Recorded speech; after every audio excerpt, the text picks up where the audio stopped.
Bonjour, avant de commencer cette émission, je veux vous inviter à un live spécial Prière Inspirée, aujourd'hui même à 21h, heure de Paris. Je serai accompagné de Stéphane Caddy, Michael Lebeau et Frank Poulain. On va vivre un moment très très fort, je crois. On va vous encourager à être passionné pour le Seigneur. On va prier pour que Dieu puisse venir par son amour, nous transformer, nous toucher et nous amener à une nouvelle passion, une passion renouvelée. Également, nous allons prier pour les malades. Si vous connaissez quelqu'un qui est malade, je vous invite à partager cet événement avec lui. Donc tout à l'heure, à 21h, heure de Paris, on va se retrouver pour prier pour cette personne et également pour vous-même si vous avez un quelconque besoin au niveau de votre santé. On se retrouve donc tout à l'heure pour ce live spécial. Et avant ça, bienvenue dans cette émission Prière Inspirée.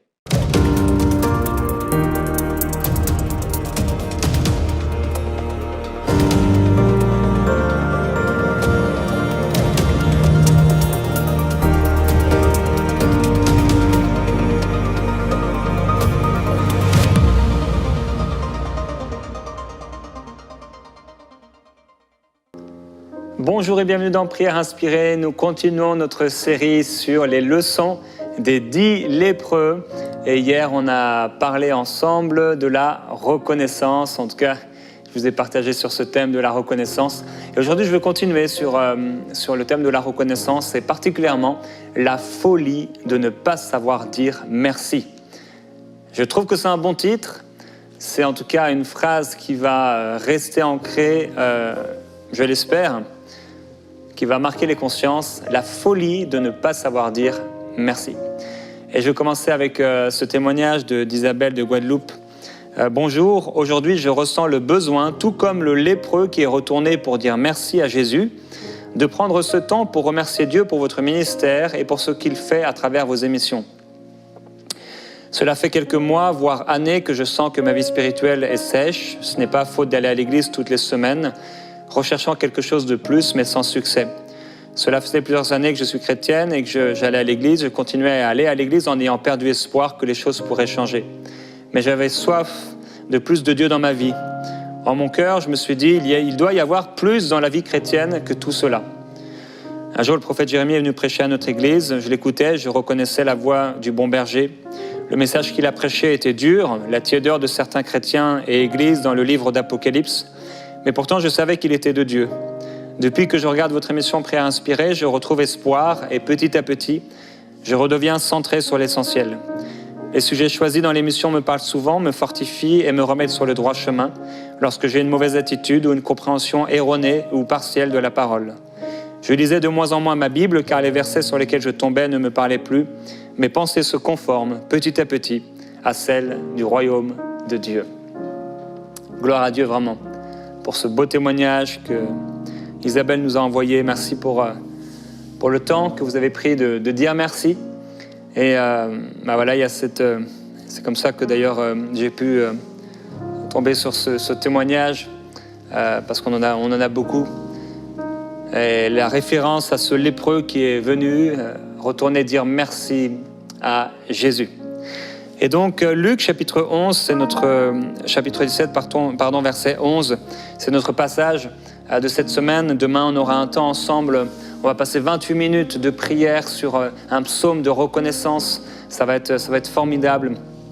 Et je vais essayer pendant plusieurs semaines, chaque vendredi, donc dernière émission de la semaine, de passer 28 minutes de prière non-stop avec vous à partir d'un psaume ou d'un chapitre de la Bible. Et donc, chaque vendredi, vous allez voir maintenant, on a commencé la semaine dernière, en tout cas la semaine juste avant, donc la première semaine sur ce décor. Et on va continuer comme ça pendant plusieurs semaines à prier les psaumes le vendredi de chaque semaine, donc fin de série. Au cours de son voyage vers Jérusalem, Jésus passait entre la Samarie et la Galilée. Comme il entrait dans un village, 10 lépreux vinrent à sa rencontre et se tenaient à distance. Ils élevèrent la voix et dirent « Jésus, Maître, aie pitié de nous ». En les voyant, il leur dit « Allez vous montrer au sacrificateur ». Pendant qu'ils étaient sur le chemin, il arriva qu'ils furent purifiés. L'un d'eux, se voyant guéri, revint sur ses pas et glorifia Dieu à haute voix. Il tomba face contre terre aux pieds de Jésus et lui rendit grâce. C'était un Samaritain. Jésus prit la parole et dit « Les 10 n'ont-ils pas été guéris ?» Bon, il savait qu'ils avaient été guéris, Mais les 9 autres, où sont-ils?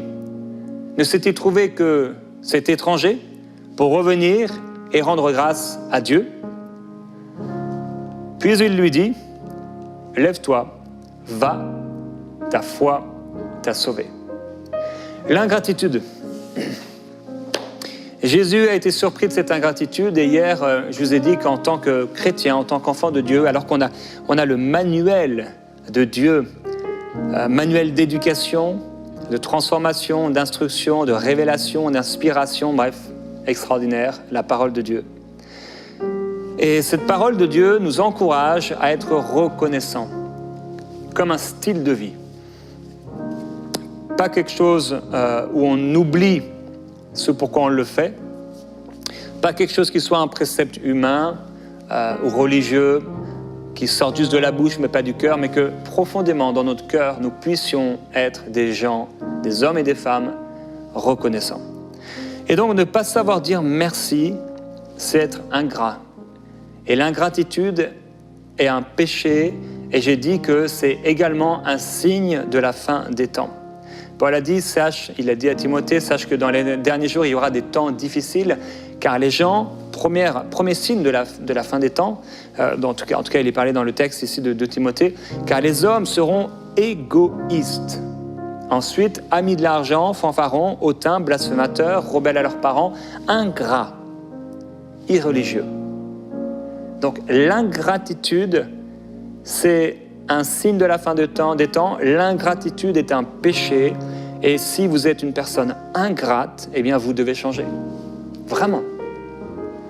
Et ce n'est pas pour rien que Dieu a voulu que ce soit écrit ici. Dans les derniers jours, il y aura des temps difficiles parce que les hommes seront ingrats. Et donc il est important pour nous de développer non pas l'ingratitude, mais la reconnaissance d'abord envers Dieu, mais également envers les personnes que Dieu a placées autour de nous. Merci, c'est un petit mot, mais avec de grandes conséquences. Et il faut savoir s'arrêter pour dire merci. Dire merci à ceux qui nous bénissent, à ceux qui nous ont fait du bien un jour ou un autre. Et l'ingratitude, ce n'est pas quelque chose de nouveau. Pour certains, c'est quelque chose qui peut leur arriver. Et pour d'autres, c'est devenu un trait de leur personnalité. Ah, cette personne, elle est ingrate. Et je prie que ce ne soit pas votre partage dans le nom du Seigneur. Et qu'est-ce que l'ingratitude? Eh bien, la définition courante, c'est le fait de ne pas avoir de reconnaissance pour des bienfaits reçus. Jésus a dit qu'à la fin des temps, l'amour du plus grand nombre se refroidira. Mais également, bien sûr, la reconnaissance, car la reconnaissance est un fruit de l'amour. Et donc, l'amour du plus grand nombre se refroidit et la gratitude également se refroidit.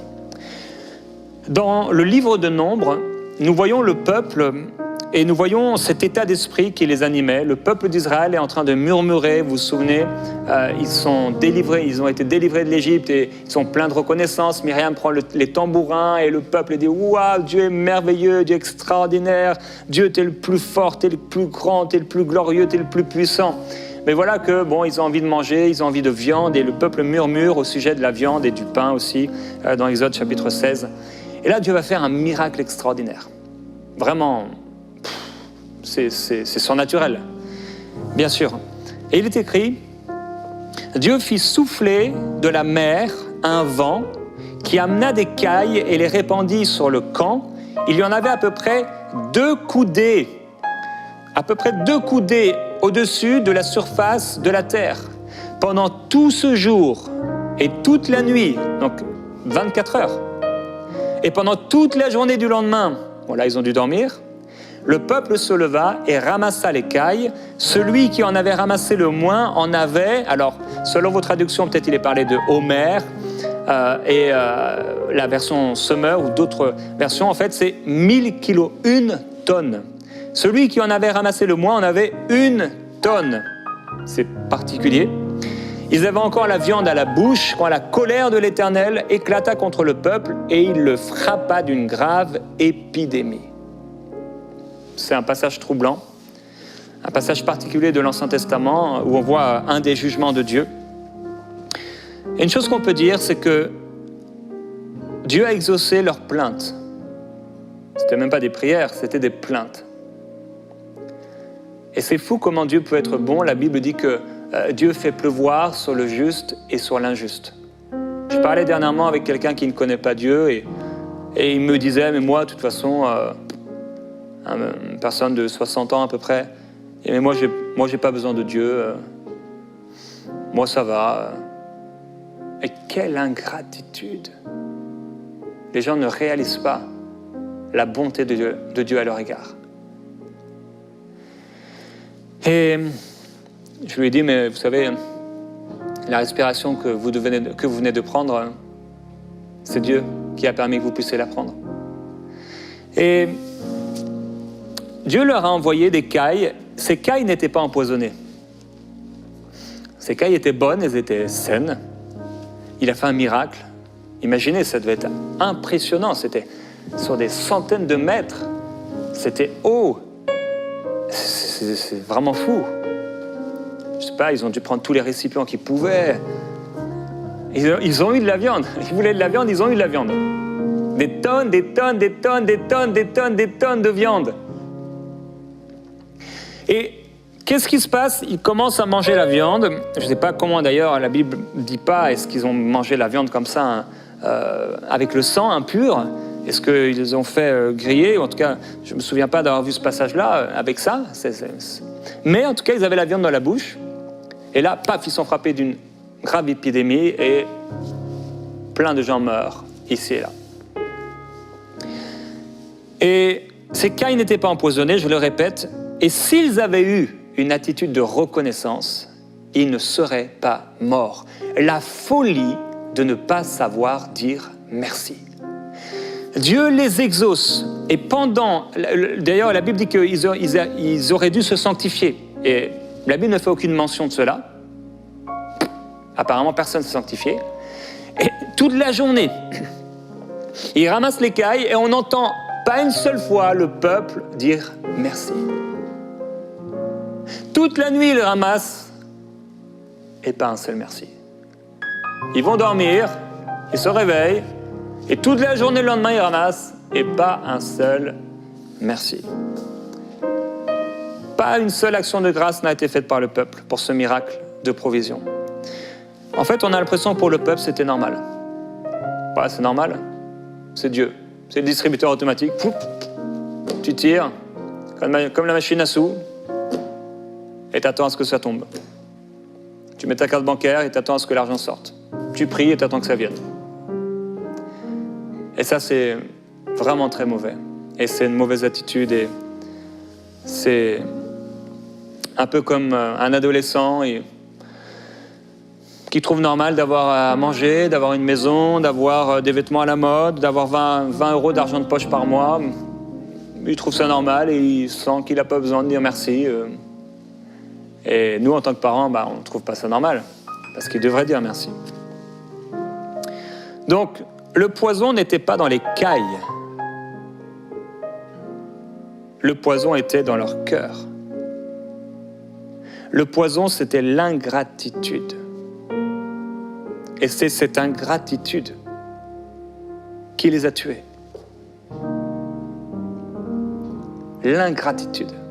Autant la reconnaissance peut nous amener dans les projets de Dieu, etc. La bonté de Dieu qui se manifeste encore. Et autant l'ingratitude, ça peut faire mal. Alors,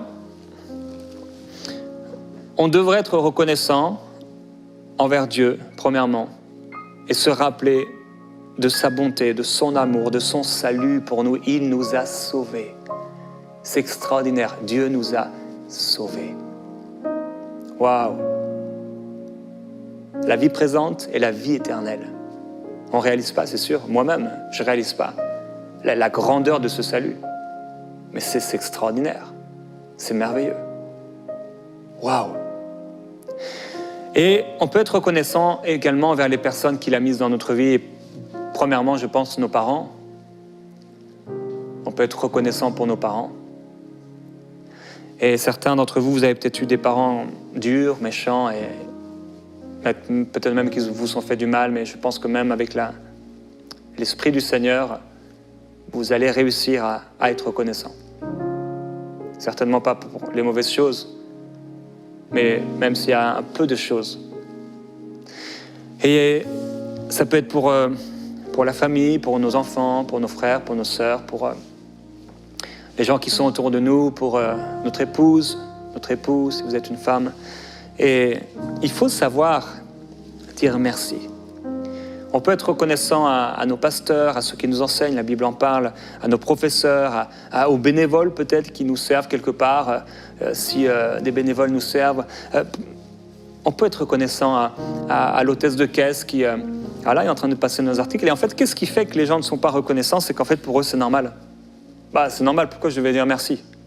Et je suis toujours surpris, peut-être parce que j'ai été serveur moi aussi, mais je pense que c'est pas vraiment pour ça. C'est plus parce que je suis bienveillant, et autant que je peux, et que ça grandisse encore. Mais en tout cas, de voir le nombre de chrétiens qui sont au restaurant et qui ne disent pas merci. Ça c'est un truc qui me surprend vraiment. Le serveur, la serveuse leur sert l'assiette et ils continuent leur discussion, pas un regard, rien du tout. Et moi ça me choque. Quand on te donne, ça peut être même au McDo, où on dit c'est la malbouffe, on pourrait dire c'est le pire des restaurants pour certains. Mais dis merci. On te rend un service, dis merci. Ton épouse te fait à manger. Peut-être même en plus maintenant, beaucoup d'épouses, elles travaillent, bien sûr, elles travaillent dans la vie séculière, active, bien qu'elles soient aussi actives à la maison. Et donc, elles travaillent elles ont un job, un métier, un travail. Et en plus, elles ont un travail à la maison. Et après le travail, elles font à manger. Et peut-être pendant que le mari il est là, tranquillement, en train de faire ses affaires, ses choses. Et l'épouse amène le repas. Et le gentil mari, eh bien, il mange. C'est bon, hein. Ou alors, c'est pas bon, ça manque de sel. Mais dis merci. Merci. Tu peux le faire. Merci. Avez-vous déjà dit merci à votre pasteur parce qu'il a prêché un bon message, parce qu'il vous a béni? Avez-vous déjà dit merci à votre époux, votre épouse pour sa fidélité à votre égard? D'avoir respecté ses engagements, si ça a été le cas? Avez-vous déjà dit merci parce qu'il est resté avec vous, parce qu'il est avec vous? Est-ce que vous avez déjà dit merci à vos enfants d'avoir obéi à vos commandements, à votre professeur de vous avoir enseigné, si vous êtes un élève? Allez le voir à la fin de la classe, à la fin du cours, et dites-lui, je voudrais vraiment vous remercier pour ce que vous faites. Il va être surpris. En fait, la plupart des gens sont surpris. Pourquoi? Parce qu'on n'a plus l'habitude de dire merci. Et ce qui fait que les gens ne disent plus merci, c'est qu'en fait, ils trouvent ça normal. C'est normal, c'est leur job, ils sont payés pour ça. Pourquoi je vais dire merci? Parce que tu es un enfant de Dieu. Et tu dois faire la différence. Sois reconnaissant. Sois reconnaissant. La reconnaissance. Je suis certain que Jésus était reconnaissant parce que il a demandé d'être reconnaissant. Et Dieu ne demandera rien qu'il ne fait pas lui-même ou qu'il n'est pas en mesure de faire. Et il nous dit, soyez reconnaissants. Alors je voudrais un temps de prière pratique. On parle de la reconnaissance envers Dieu.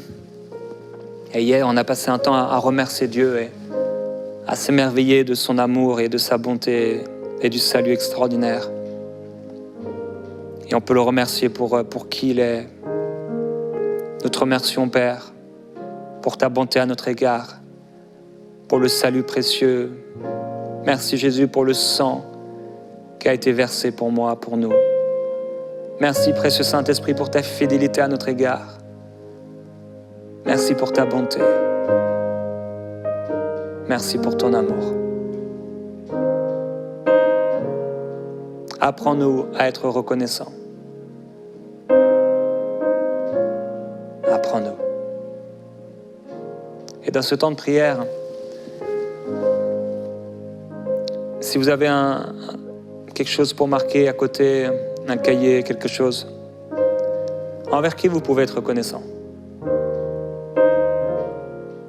Est-ce que c'est votre épouse, votre époux? Est-ce que c'est quelqu'un? C'est une personne qui vous a béni? Peut-être c'est vos parents. Je me souviens à l'âge de 25 ans, en habitant en région parisienne, et un soir, le Saint-Esprit me met à cœur fortement d'écrire une lettre à mes parents juste pour leur dire merci. Parce qu'à cet âge-là, on commence à réaliser vraiment ce que nos parents ont fait pour nous. J'ai remercié mes parents, ma maman, mon père. Je remercierai mon père parce que tous les jours, de ma petite section jusqu'à la terminale, après j'étais dans une autre ville, mais tous les jours, quand je sortais de l'école, du collège, du lycée, jamais j'ai eu à me demander comment je vais rentrer. Il était là à l'heure, tous les jours. Et j'ai remercié mes parents dans cette lettre. Un peu plus tard, j'ai eu à cœur d'écrire à ma maman et je lui ai écrit une lettre pour la bénir, pour la remercier. Et cette lettre a été un baume à son cœur de la part de son fils qui avait quitté la maison, qui avait quitté la ville, qui avait quitté le département. Et elle a été vraiment bénie, je sais, avec des pleurs. Parce que la reconnaissance est un fruit de l'amour. Il y a une personne en particulier, ou plusieurs, que Dieu met dans ton cœur maintenant. Et si ce n'est pas le cas, tu peux demander, Saint-Esprit, quelles sont ces personnes envers qui tu veux que je sois reconnaissant d'une façon spéciale. Montre-moi comment je peux être reconnaissant. Il y avait Marthe et Marie, et quand Jésus a ressuscité leur frère, elles ont été reconnaissantes. Il y a cette Marie qui est venue là au pied de Jésus et qui a déversé un parfum de grand prix parce qu'elle était reconnaissante. Sois reconnaissant.